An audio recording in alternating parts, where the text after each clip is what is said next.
Good evening and welcome to A Walk with Tilly. Good girl, come on then. And a lovely warm evening it is for a nice stroll in the British countryside. So, anyway, what's been in the news the last few days? Well, I suppose really the biggest thing has been the industrial rail action, with the two, I hope it's complimentary, but the working class heroes that are Eddie Dempsey and the governor himself, Mick Lynch. I think I actually grow more impressed with their eloquence and concise, calm, polite, knowledgeable debating, and every time I listen to them, I can't remember the last time I was really genuinely impressed with a political commentator. But those guys, they really know their stuff, whether you agree with the wrongs or the rights of their case or their argument. Their representation of their members is absolutely exemplary. They have obviously spent a lot of time debating with others, their colleagues, people who are, I don't know, but they are across every question. They have not just an answer, they have a concise, well thought out answer with worked examples. These gentlemen have done their homework, and if it wasn't for a very gentle media, I think that Grant chaps would be in real trouble. I think that's the politest way of putting it. I think the problem you have with the structure of the media as it stands is the people who are interviewing these politicians rely on gaining those interviews for their career, and if they don't handle them in a delicate manner, then they won't get another interview, and that's their career over. And I mean, these people are well paid. They value those careers. You know, they'll be on, I would think, minimum six-figure salaries. My guess is substantially more than that. I would be very surprised if there's many of them who aren't on more than 200,000. Some of them probably significantly more. And that's a valuable job. You're not going to replace that easily, and if you can't get in front of the politicians in the governing party, it's not going to be an easy ride for you, certainly not on the main television news programmes and current affairs programmes. I can think of very few exceptions. I mean, James O'Brien seems to manage okay without ever seeing a politician of the Conservative Party, but he does have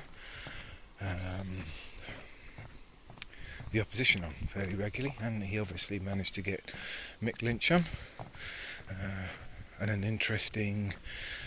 a really interesting conversation with him as well, because obviously there's one thing that as an area they don't share common ground on, and that is obviously Brexit.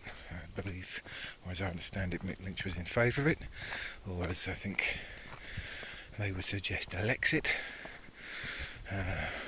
where the left has a greater control over the course of action that is taken. But his even that, he puts a better case than the Brexiteers. He knows how to frame the answers he gives in a very erudite manner. And the same with Eddie Dempsey. There's no pause or hesitation.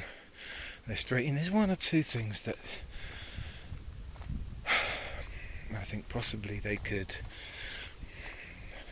They're possibly getting to the point where they could essentially be a little bit more offensive generally. I don't mean offensive as in upset, I mean go on the offensive, as in slightly more considered critique of those who are either interviewing or in the government who are essentially making the decisions behind the scenes. It wouldn't be an easy task though, so I think they're already doing on behalf of their members a thoroughly excellent job. There's some bits that are surprising me from the government though. So they are at the moment singing that they've made an offer and the union haven't put it to their members for a referendum. However, they have a very concise retort that's completely understandable, and that is their union members have representatives, and in discussions with those representatives who've gone back to their members, they are not happy with the package that's been put to them, and it's only a limited number of those members. See, this is I guess that's the divide and rule strategy, divide and conquer strategy. And I'm surprised.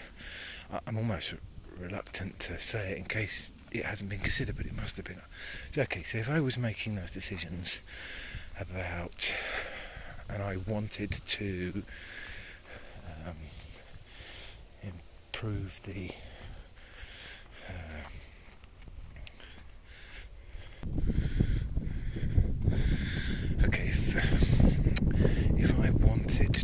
if I was in the position where I needed a conclusion to the dispute and I had a limited budget to do it, my strategy would be to divide up those union members into the less well paid and the better paid, and graduate the return, and I'd use those who the least need the most help, and narrow the margin between them, between the better and the less well paid. It's not really a fair or decent thing to do, but it would possibly be quite effective in the fact that there would be pressure on the better paid to accept a deal that was less beneficial to them, and those who are less well paid, you could relatively spend more money and give them a significantly better percentage return or improvement in their salaries. But I don't think they want a deal. I genuinely don't think that's what it's about. I think there is unions are fantastic. Being a member of a union, if you are in a workforce, will improve the bargaining position that you have massively. The statistics back that up. The RMT members all have, relative to other less well represented by union jobs, far better pay, terms and conditions already. That doesn't mean that they're great, doesn't mean they don't deserve more, and it doesn't mean that you should be reducing those. None of those things are true. If anything, everybody else needs levelling up and needs the same sort of representation. However, I am also aware that historically, when a union comes up against a government as opposed to an employer, it doesn't go well. Certainly historic general strikes and stuff have essentially failed. There are things that unions have won a lot of things, but not in that manner. And arguably the winter of discontent in the 70s was what really inspired the attempt to weaken, if not crush, significantly weaken unionisation within the UK. And everything is a balance. In fairness, everything is a balance. It would be... there is no point cutting off your nose despite your face. So getting a reasonable settlement is essential. Not being taken advantage of, an absolute imperative. But at the same time, not exercising so much power that it's at the detriment of society and the organisation that you actually work for. But we're a long way away from that at the moment.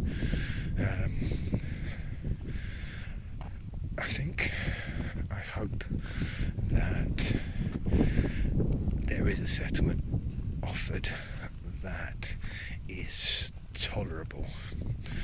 The reason I hope that is because I think it would be very bad for unions if they are seen to have been defeated,